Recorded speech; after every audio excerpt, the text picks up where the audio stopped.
While it may seem necessary to some in order to right the wrongs of the past, I can sum up why these measures are an unmitigated disaster for hardworking Black Americans in 2 words: Fani Willis.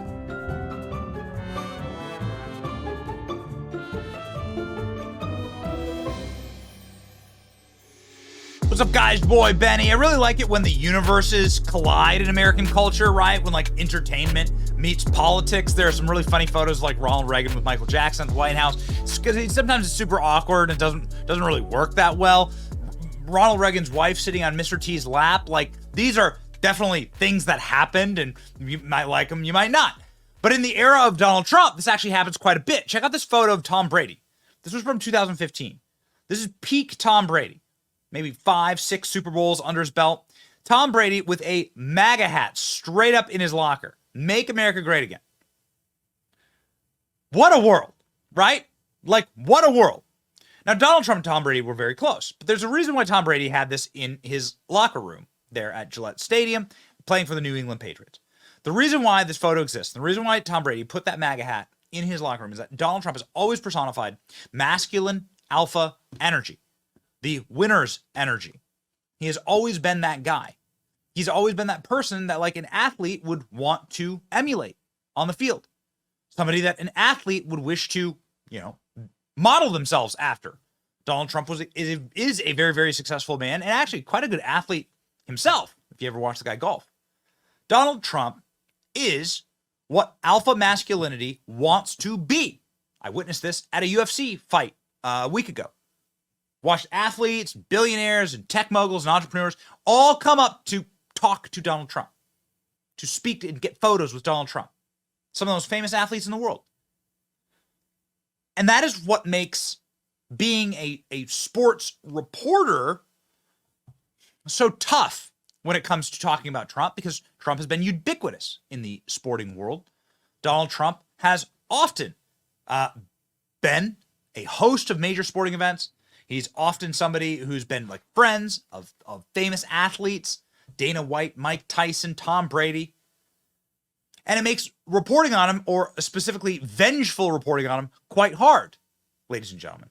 And you're starting to see some sports broadcasters, like Stephen A. Smith here, snapping on criminal aliens, right? Stealing taxpayer dollars from the taxpayers.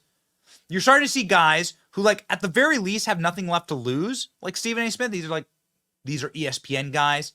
You're starting to see the slow, like, breakdown of this world where no one was ever supposed to say anything that was positive about Donald Trump. You're starting to see, like, that slowly erode.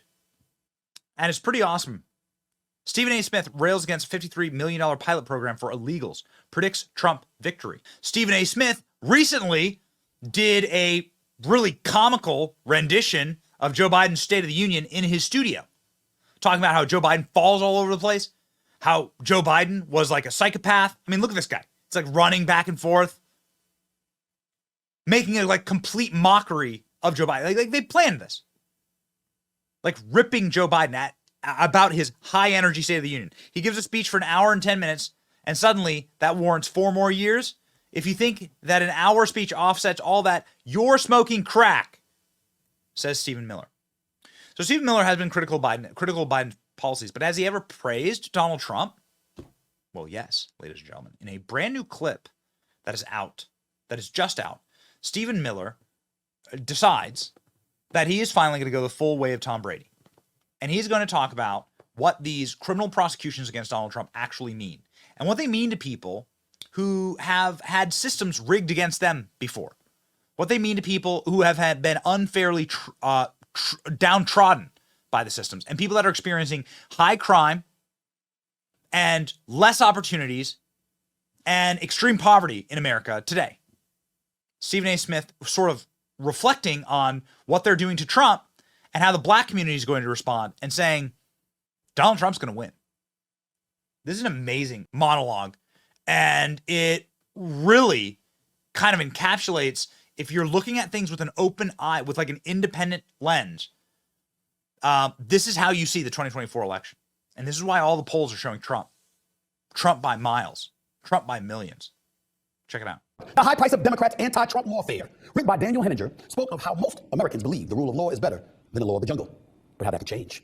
According to Henninger, the newest buzzword in politics is lawfare, or using the legal system as a weapon against a political opponent. Henninger questions how many lawsuits, court motions, and judgments against Donald Trump the Democratic Party can actually chow down on. He also ponders about the high price the American system may pay for all of this in excess. Let me tell you something. It was a great opinion piece. I completely agree with Daniel Henninger of the Wall Street Journal, the opinion piece that he wrote in there, because we've got to get to a point where we're saying when's enough's enough. Donald Trump made a very salient point. I know you don't hear me say that often, but it's true. He made a very salient point a couple of weeks ago, or I think it was in the immediate aftermath of Super Tuesday, when he was talking about President Biden, and he was saying, come beat me. Stop trying to use the legal system in order to pull it off. Now, obviously, President Biden would say it has nothing to do with me. He's the President of the United States. He's not the prosecution in Georgia. He's not the prosecutor in New York. Okay, he has nothing to do with those things. So he may say, maybe it's true. But I find it very, very difficult to believe that everybody on the Democratic side is innocent. I mean, when you look at the inordinate amount of charges that are coming Trump's way, I mean, when is enough's enough? E. Jean Carroll awarded $83.3 million in a defamation suit against Trump. Okay? By the way, New York judge Arthur Egeron ordered Trump to pay a total of $450 million in a civil fraud trial over valuations of his net worth. New York State Attorney Letitia James says that the massive bond isn't posted, she'll seize Mr. Trump's New York buildings. This is according to the article in the Wall Street Journal. We know about what's happening in Georgia. Fulton County District Attorney Fannie Willis, all right, regardless of her own stuff going on with her and somebody else, Mr. Wade, who's also an attorney that she utilized to go after Trump, but that's a different subject for another day. What they've got going on here right now. She goes after 18 other defendants for violating the state's racketeer influence and corrupt organizations act in connection with the 2020 presidential election. The presiding judge dismissed 6 of the 41 counts. This is all according to the article here. You got Colorado, Maine, and Illinois took various legal actions to ban Mr. Trump from the 2024 presidential ballot. Efforts recently blocked by a unanimous Supreme Court decision. They got a 6-3 majority, 6 conservatives, 3 liberals, but unanimously they blocked this effort by Colorado, Maine, and Illinois. You got the special counsel, Jack Smith, going after Trump on trial for a set of federal charges. One over possession of classified documents, another for the former president's actions the day of the 2021 Capitol riot. Okay, that issue is still up in the air. And in the meantime, we got a situation where a guy by the name of Robert Hur, the classified document special counsel, investigating President Biden, ultimately exercised prosecutorial discretion, saying the current president isn't exonerated, but won't be prosecuted, leaving the situation involving Joe Biden to the court of public opinion. Ladies and gentlemen, there's so much to get into. I'm not going to do it. I'm going to simply say this. Trump is kicking the Democrats, you know what? 91 charges. 4 indictments, 91 counts against him. He's been impeached twice. And he still ran away with the GOP nomination. It was a cakewalk. DeSantis couldn't beat him. Christie couldn't beat him. Nikki Haley couldn't beat him. Vivek Ramaswamy couldn't beat him. They can't touch him. And we're still waiting for him to go to jail. We're still waiting for him because supposedly he's done so much. Russian collusion, remember all of that? We're still waiting for the guilty verdict. We're still waiting for him to be incarcerated. We're still waiting for him to be seen in zebra stripes. You can't touch him. And now he's throwing this salvo. He said, yo, why don't you come beat me? Stop engaging in lawfare and using the legal system to push your political agenda. Come beat me. That's what he did. I do sports most of the time. That's the kind of language we want to hear, ain't it? Can you beat him or not? You gonna beat him? 4 different polls show that Joe Biden is trailing, that Trump is gaining momentum. You can look at the right and talk about their commitment to Biden's cognitive decline narrative. The fact of the matter is, in half of America's eyes, Trump is seen as damn near criminal. And he's still collecting more campaign dollars and more votes. He is the GOP nominee. I believe it's his daughter-in-law that's about to be the head of the Republican National Committee. If she isn't already. Are you going to stop him or not? This article is a very profound one. The high price of Democrats' anti-Trump lawfare. Because when the legal system is utilized this way and people see you getting away with trying to cause all of this ruckus towards him as opposed to simply beating him at the polls, that gives them additional fodder to question the legal system. And once they do that, it gives them a significant license to be lawless and to engage in lawlessness, which will explain some of the mayhem and the nonsense we've been seeing in the streets of America that would have never been tolerated, even as late and as recently as Barack Obama being in office, or George W. Bush for that matter, or Bill Clinton for that matter. The nonsense that we're seeing in the streets today easily could be attributed to a level of lawlessness that people don't care about committing because they're seeing our politicians manipulate the system in such a way that they don't like it. Because it reminds them of things they've always thought about our government to begin with. Which is, by the way, what makes Trump sound like he had a lot of sense when he was comparing himself to the plight of black folks, even though we know better. Anybody black knows that ain't a problem Trump had. But he talked about being a victim. He talked about the system being rigged against him. He talked about the powers that be wielding and influencing a level of power just to make him uncomfortable for their own bidding as opposed to it being legitimate. And you know what his ultimate argument is? The GOP nomination. Because if he is all of these things, why should he be allowed to be the GOP nominee? He's going to use that and say, I must be innocent. It's them. It's not me. And at least 74 million people, based on the numbers stemming from the 2020 election, are going to side with him. What about the 81 plus million that once sided with Biden? You sure they don't show up to help him beat Trump with the way things are in the streets of America right now? I don't know. I mean, that's like a better breakdown than we do on our shows when we cover this every single day. This guy's paying attention. And he's not the only person from the sports world. Antonio Brown, a pretty legendary wide receiver who caught a number of balls from Tom Brady, saying that he's going to run for president with Donald Trump. Trump, what are we doing? I want to be Donald Trump's VP. Biden can't find a door 3 feet from him. Antonio Brown. Donald Trump just won a club championship at the Trump Palm Beach. Yeah. Donald Trump is, in fact, a bona fide athlete. 27th hole of the club championship match. Donald Trump sinks it and nails it. Antonio Brown. You can't get canceled if you're already canceled. Check out this cracker says Antonio Brown, talking about Joe Biden.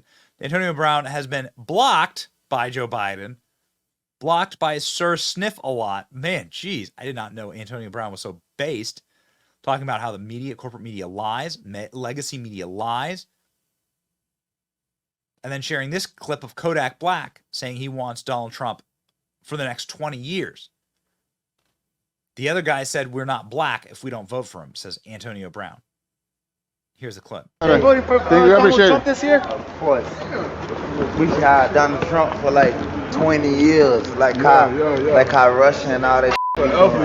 Like 4 years ain't enough time for a president. Like you feel me? build on. That ain't enough time for more to fix what the last one just did. So we need Trump for like way more than 4 years. We appreciate you, man. Thank you.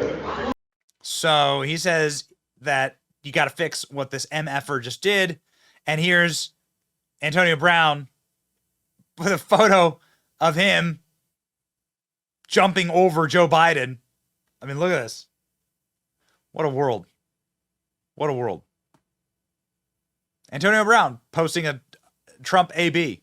Put that on. AB stock, CT ESPN stock, Biden stock down. So are we witnessing a great awakening here? Like, are we witnessing the shackles coming off people with these big platforms and these big media voices? Like, what are we witnessing? I don't know, but I can tell you this: it's really, really exciting. It's your boy Benny. Like, share, and subscribe for more of these exciting updates. Stay based. See ya.